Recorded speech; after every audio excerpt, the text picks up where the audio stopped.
Here's an alternative approach to setting up our furniture items to include custom avatar poses.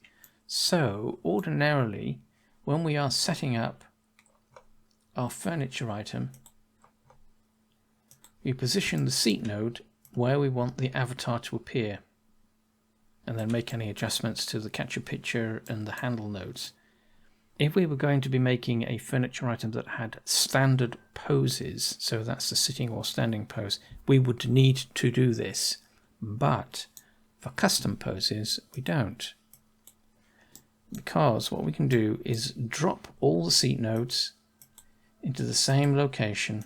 So let's just hide these as we go through them, so they're all in the same place. Because what we can then do, and that's co-located with the root node, so they're all in the same place as the root node, because what we can then do is bring this into a pose project.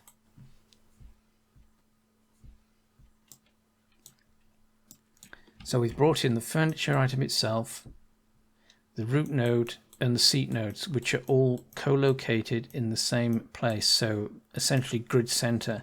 Because what we can do now is position the avatar relative to the pose that's going to be created, the custom pose. So if we switch into pose mode, select everything, shift click, master root, that's the control at the bottom. And then what we can do is move the avatar and pose that relative to the furniture item without moving master root.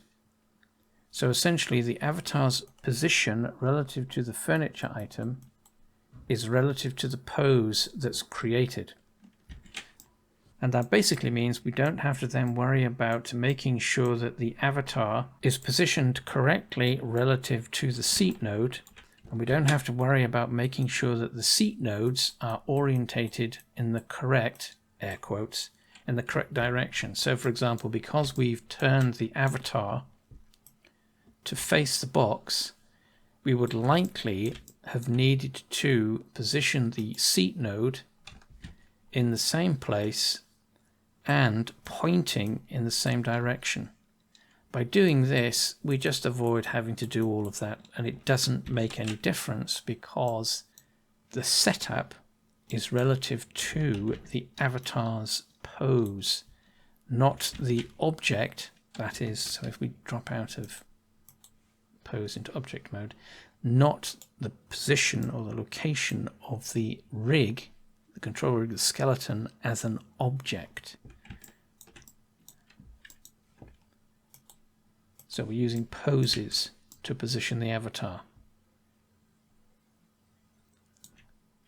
So this is just a quick alternative that essentially makes setting up furniture items that are going to include custom avatar poses and positions. It just makes that process a bit quicker, especially for furniture items with multiple poses.